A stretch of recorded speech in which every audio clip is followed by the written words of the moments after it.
Hi, I'm Marie. Mom and wife full-time, that's me. Paul, that's my husband, works a trading gig, and let's just say he's married to his job just as much as he is to me. Used to scribble down thoughts on books, reading between and beyond the lines, but these days I'm more about reading bedtime stories to our boy, Jack. Life threw some curveballs early on, lost my parents when I still needed them. That was rough. Then along came Paul, with a family in tow. His folks were the real deal, good people, you know. Took me in, no questions. Made me feel like I finally belonged somewhere again. Been with Paul for years now, since those college days when love seemed to be enough to fill any void. We settled into a rhythm, he at work and me taking care of everything else. But man, did that rhythm skip and stumble when Jack came into the picture. Paul changed, or maybe this was always him, just waiting for a reason to surface. He'd come home on a Friday night with a few too many drinks in him, loose-lipped and surly. "You gotta start shedding that weight, Marie," he'd snipe after slipping off his tie. "You barely fit in those jeans anymore." I'd be lying if I said it didn't hurt, but I told myself to brush it off, toughen up, maybe he'd cool down by morning. But mornings just brought hangovers and silence until the next round. The house became this place where I tiptoed, trying not to set Paul off. Jack, little trooper, he could feel it too, sticking close, watching his old man with wide, careful eyes. One particularly rough Friday, Paul came home and made a beeline for the fridge, crack open a cold one. I was on the floor with Jack, blocks scattered around. "Another day in paradise, huh?" Paul sneered, leaning against the counter. I forced a smile. Just the usual, you know, chasing after this little tornado.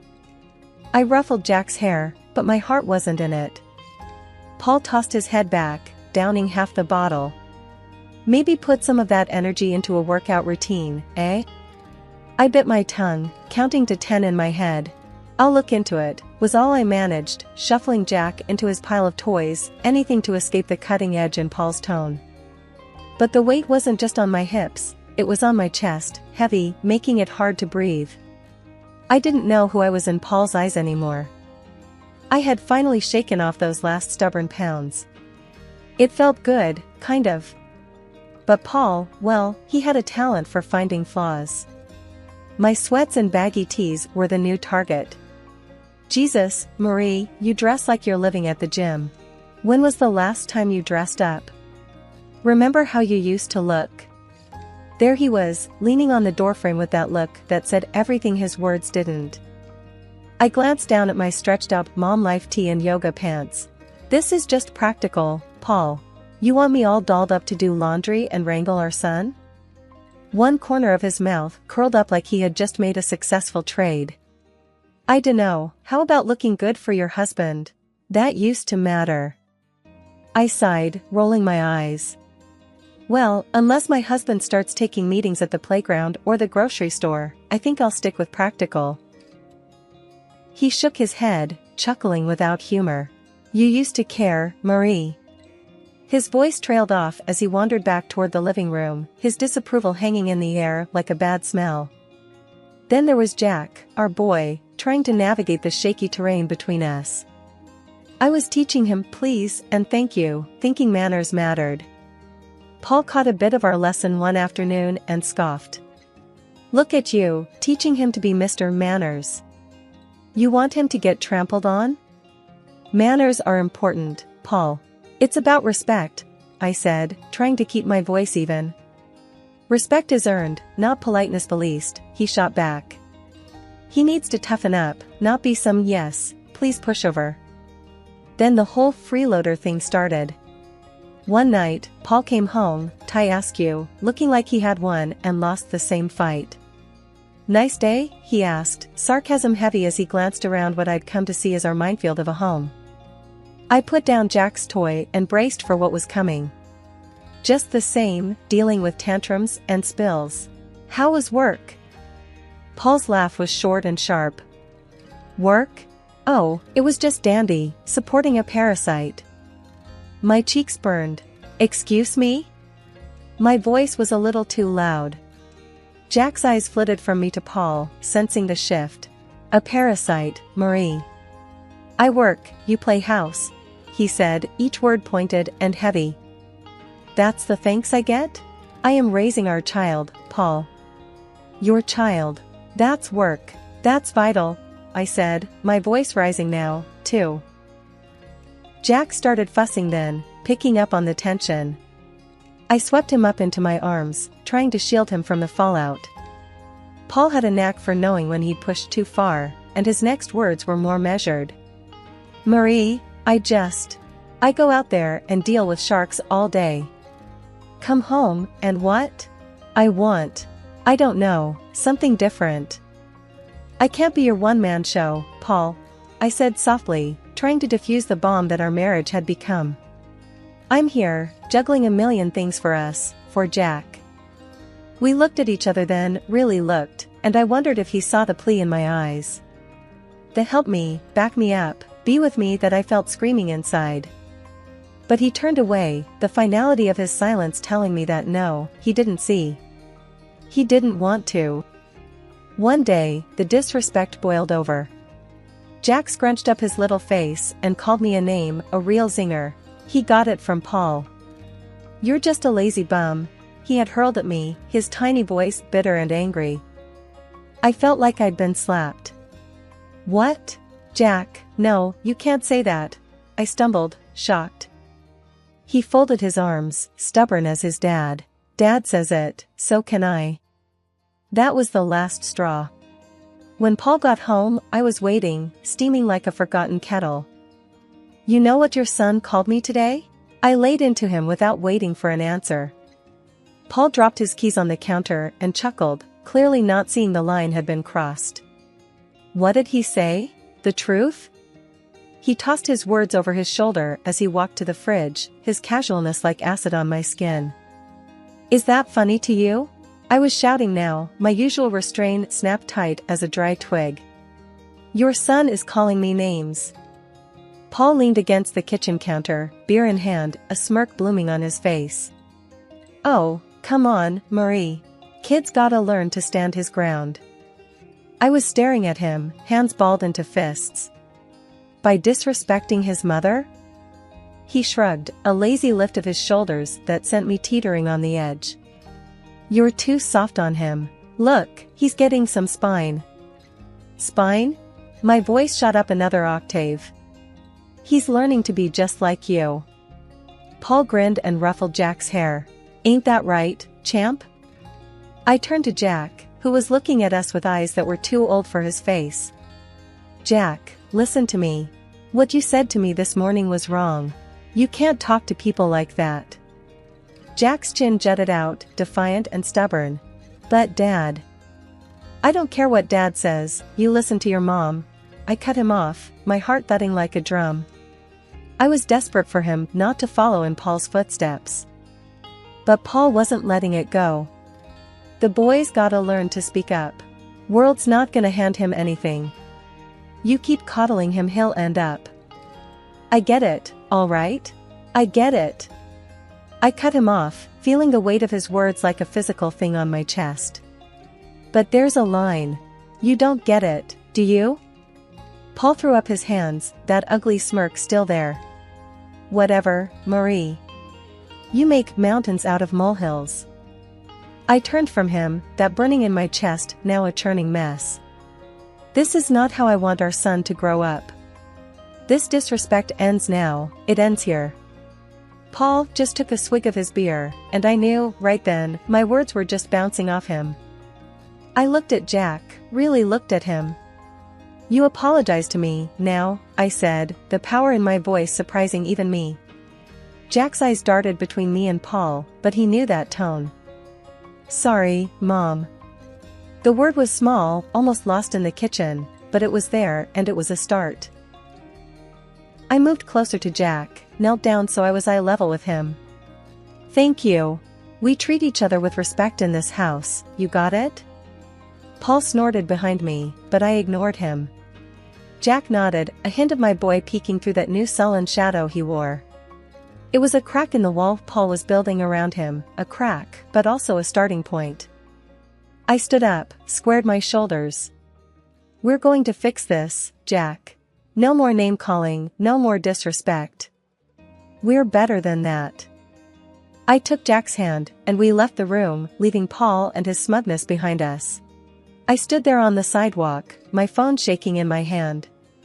It was one of those moments where your gut ties up in knots. There, across the street, Paul was laughing it up with some woman. Blonde, curvy, and looking at my husband like he was the last piece of chocolate in the box. My thumb pressed record before I even decided to. The walk home felt a million miles long. A part of me hoped it was a misunderstanding. But deep down, I knew. Back in our kitchen, I threw my keys on the counter.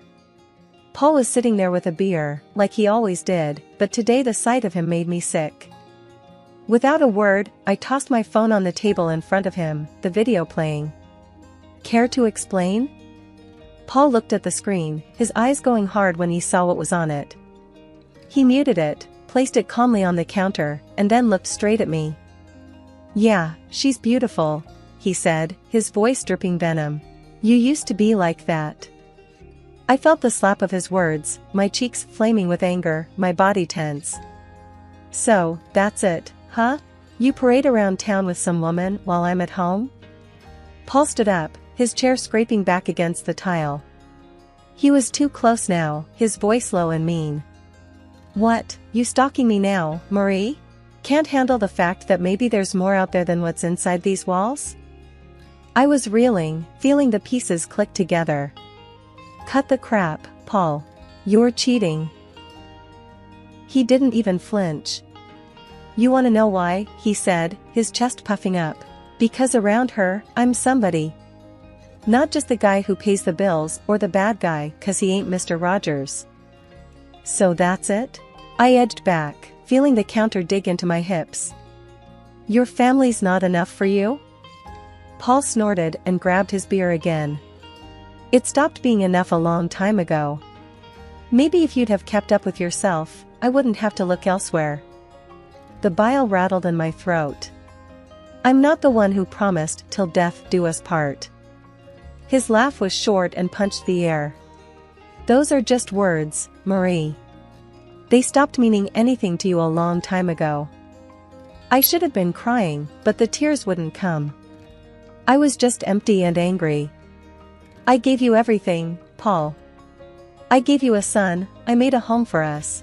And this is how you repay me? He took a long drink, then leaned back against the counter. You gave me a home? Looks like a prison to me. Same old, every damn day. You think that's a life? We made vows, Paul. I shouted, my voice cracking. Yeah, and you broke them every day with your sweatpants and constant nagging. His face twisted into something ugly, something monstrous. That was the last thing he said before I walked out, my heart numb, anger seeping into every corner of my being. I was on edge the whole ride over to Paul's folks' place. It was gonna be nasty, but I had to lay it out for them. They needed to know who their son really was. His mom answered the door, with a happy smile. Marie, what brings you here at this hour? I just barreled past her. I gotta show you both something. Once his dad came in, I played them the video straight up. His mom gasped, her hand flying to cover her mouth. His dad, red-faced and looking like he'd rather be anywhere else, he barked at me, Paul's gotta stop this nonsense now. And like that, all hell broke loose. That night back at our place, Paul kicked off as soon as I walked in. You had to drag my parents into this, didn't ya? His voice was loaded, ready to fire. Yeah, well someone's got to, I shot back, my nerves steel. He was a storm brewing. With a step towards me, his hand raised, but he didn't get far. You're bad. Jack's voice cut through, strong and braver than any of us. Paul stopped stone cold. Paul's hand dropped, and his mask slipped a second, shock in his eyes. But then he hardened up again, cold as steel. I want you out, he said, spitting the words like they were sour. Take the kid and go. So we went. With Jack's hand in mine, I didn't look back. Bags thrown in the back of the car, we headed for the city, miles of road unwinding like my thoughts. The luxury house was something else, my unexpected inheritance. 2 stories, white columns, and a porch you could throw a party on, all waiting in another city, away from everything that had gone wrong. None of my folks, not even a whisker of Paul or his clan, had ever set eyes on it. When we pulled up to this grand house, Jack's face pressed to the window, eyes as wide as the moon. "Is this a castle?" His voice was a whisper, almost lost in the vastness of it all. "Something like that," I said, a laugh escaping me for the first time in. I couldn't even remember. We stepped into that house, our new beginning. It was silent, save for the echo of our footsteps on the marble floors, bouncing off the high ceilings crowned with crystal chandeliers. The furniture was swanky, left behind by folks I wish had lasted a lifetime longer. I plopped down on a couch soft as clouds, and finally, Jack's laughter filled the rooms. The sound of it was more luxurious than anything else in this place. We explored room after room, Jack running ahead like he was leading a parade. Each new door opened to a room grander than the last. "I call the biggest one," he declared, claiming a bedroom that overlooked a garden already blooming with the promise of spring. Laying him down to bed that night, the day finally caught up with me. My eyes burned with the tiredness of it all, but looking around at the high ceilings, the gold trimming catching moonlight, I knew we were worlds away from where we started. Sitting there, in the quiet of a room too nice for today's shadows, I whispered into the darkness, "We made it, kiddo." Life in the big house slowly shed the shadows of the past. Jack's giggles filled the halls more than the echoes of old fears. Most days, it felt like we had always been there, just the two of us, in our new safe haven. The house, with its silent strength, was keeping the world at bay, until the day Paul showed up, uninvited and unwelcome. He was at the door in a storm of anger. I opened it and there he was, looking like trouble had followed him around. "You can't just disappear with my son, Marie." I leaned against the door frame, unfazed. "He's my son too. And I didn't disappear. I moved on." Paul's scowl deepened. He glanced around, taking in the opulence of the place with wide, disbelieving eyes. "How can you afford this? I know you don't make this kind of dough." I had to bite the inside of my cheek to keep from smiling. "Well, turns out I had a little left over each month. Who knew?" He raised an eyebrow, a sly accusation in his gaze. "And I'm struggling to cover rent for that old place by myself. It's damn near impossible now that they jacked up the price."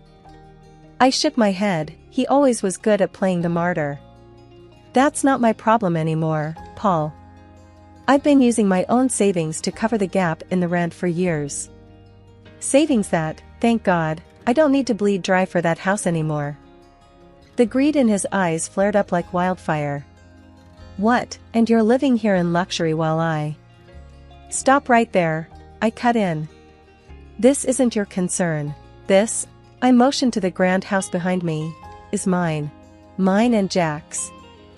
Paul took a step forward, but I didn't back down. "Look, I came here to fix things. I'm saying I forgive you for all this, sneaking around." His audacity almost knocked the wind out of me, but I had a little surprise that would put the brakes on his charade.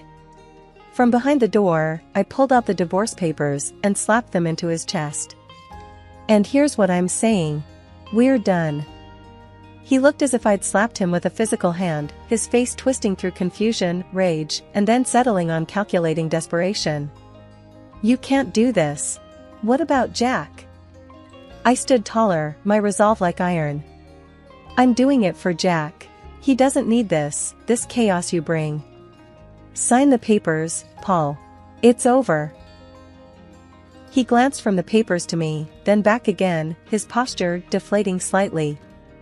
"You'll regret this. You can't make it alone. That's where you're wrong." I smiled, not from humor but from a deep-seated confidence. "I'm already making it. And without you, we're doing more than just fine. We're thriving." With a shake of his head, Paul looked like he wanted to say more, but he didn't. Instead, he turned on his heel and strode away, clutching the papers like they were a snake that could bite. Once he was gone, the house seemed to exhale with me. I closed the door gently, turning back to the life I had fought so hard for. Life had a way of tossing stuff at you, hard and fast. It was Thursday, the kind of day that should have been easy, but it wasn't. We shirked dinner for a bit, setting up ramps out of old books and watching the Lego car stupidly do flips and land upside down. Jack's laugh was infectious, the sort that wiped clean the worry lines off my face. His enthusiasm was a reminder that amid all the crap, there was still good, simple, unadulterated good. Then it came, a banging on the door that made my stomach drop and my face lose all its motherly warmth. Paul had a knack for bad timing and worse entrances. I pulled the door open and there he was, looking like he'd just come from a bar fight or lost a bet. "Paul, what's up?" He scowled, that usual look he gets when he thinks the world owes him. "So, this the high life? You playing house with my Jack while I'm scraping pennies just to get by?" Jack peeked from behind me, a knight in Lego armor. "Hey, screw off, Paul. Don't talk to my mom like that." Paul's face turned a nice shade of tomato. "The hell? You let him talk like that?" I stood there, hands on hips. "He's expressing himself. Something I should have done with you a long time ago." Jack came out from behind me, all fierce. "Yeah, get lost. My mom, my rules." Paul's anger was something else, a storm that had nowhere to go. "You think you're smart, huh? Talking to your old man like that?" Jack squared his shoulders, a small David to Paul's Goliath. "Don't gotta think. I know it. Mom knows it." Paul opened his mouth, but nothing came out. There was Jack, staring him down, waiting. This was no place for Paul anymore, no place for his bluster and noise. After a tense moment, Paul shook his head, muttered something under his breath and stormed off the porch. Jack turned to me with this look, the kind of look that said, "We got this." I nodded, all the agreement he needed. We went back to boiling pasta and racing Lego cars. That's how we do it, simple, nothing fancy. We just keep on. I was gabbing on the phone with Miss Dottie, Paul's mom, who was more my family than is now. "Honey, you just holler if there's anything you need, 'kay?" Her voice was always a warm blanket over the line. "We're all good, Miss Dottie. Really, couldn't be better," I assured her, twisting the cord around my finger. She hummed a pleased note. "Just makes my heart full to hear that. Keep on keeping on, you hear?" Frank, her husband, yelled from somewhere behind her. "Tell her that any time she wants to send over some of that lemon meringue, we won't complain." A genuine laugh burst out of me. "Expect a pie on your doorstep soon, Frank." Exchanging a few more pleasantries, we hung up. I shook my head. If someone had told me last year I'd be mining gold from the wreckage of my married life, I would have laughed in their face. Jack pulled on my sleeve, waving his drawing like a five-star general. "Look, Mom. This is our house." I looked down. His scribbles had heart. A big square house and two stick figures, a little one and a tall one, with sloppy grins and a lopsided sun shining down.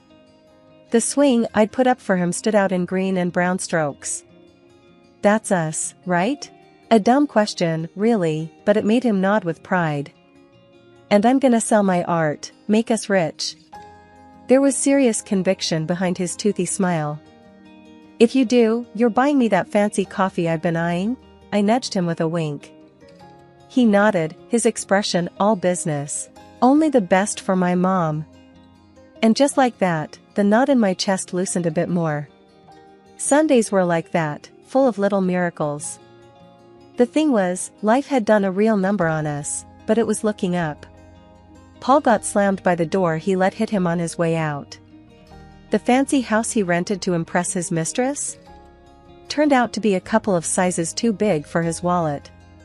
Now he was cooped up in a tiny apartment, the kind of place his pride wouldn't have let him consider a year ago. And the mistress?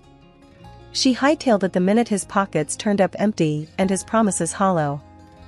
But that was a tale for some other time. Right now is about Jack and me, and the park we were marching to, hand in hand.